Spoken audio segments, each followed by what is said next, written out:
ಬಿಡ್ತದೆ ಅನ್ನೋ ನಂಬಿಕೆ. ಆ ಟೈಮ್ ಗೆದ್ದಿಲ್ಲ ಅಂತ ಅಂದ್ಬಿಟ್ರೆ ಅಯ್ಯೋ ಯಮಗಂಡ ಕಾಲದಲ್ಲಿ ಎದ್ದುಬಿಟ್ಟಲ್ಲೋ ಅಂತ ಹೇಳ್ಬಿಟ್ಟರು. ಅದು ಭಯ ಬಂದ್ಬಿಡುದು. ಓಹೋ ಇದೇನೋ ಯಮಗಂಡ ಅಂತಾರಪ್ಪ, ಇದ್ರಲ್ಲಿ ಎದ್ಬಿಟ್ರೆ ಏನಾಗ್ತದೆ, ಏನೋ ಗಂಡ ಅಂತ ಕಾದ್ಕೊಂಡ ಇದೆ, ಹಂಗಾರೆ ಇದ್ರಲ್ಲಿ ಎದ್ದಾಳೆ ಬೇಡ. ಯಾವಾಗ ಎದ್ಬಿಡೋಣ, ತಂಪು ಸೂರ್ಯನ ಎದ್ದೋಳಕ್ಕಿಂತ ಮುಂಚೆ ನಾನು ಎದ್ಬಿಡೋಣ ತಂಪಾಗಿ ಅಂತ ಎದ್ಬಿಡೋರು. ಎದ್ಬಿಟ್ಮೇಲೆ ಏನಾಗ್ತದೆ, ಸುಮ್ಮನೆ ಕೂತ್ಕೊಂಡು ಇರೋಕ್ಕಾಗಲ್ಲ. ನೋಡ್ತಾರೆ ಏನು ಎದ್ದಿದೆಯಾ, ಬೆಳಗ್ಗೆ ಏನು ಕೆಲಸ ಮಾಡಲ್ಲ, ನಮ್ಮ ಮರ ತೊಳ್ಕೊಳ್ಳಲ್ಲ, ಹೋಗೋ ಸ್ನಾನ ಮಾಡೋ ಏನೋ ಮಾಡೋ ಅಂತ ಒಂದು ಹೇಳ್ತಾರೆ ದೊಡ್ಡ. ಅದಾದ್ಮೇಲೆ ಎಲ್ಲ ರೆಡಿಯಾಗಿ ಬಂದ ಅಂತಂದ್ರೆ ಎಲ್ಲಾಗೈತಿ ತಿನ್ನೋ ಅಂತಂತಾರೆ.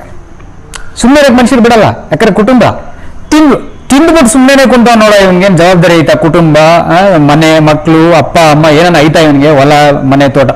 ನೋಡಿ ಹೆಂಗ್ ಬರ್ತದೆ ಲಿಂಕ್ ಬೈ ಲಿಂಕ್. ಇವೆಲ್ಲ ಶುರು ಆಗೋದು ಎಲ್ಲಿಂದ, ಅವ್ನು ಎದ್ದಿರೋ ತೆಗಿಂದ.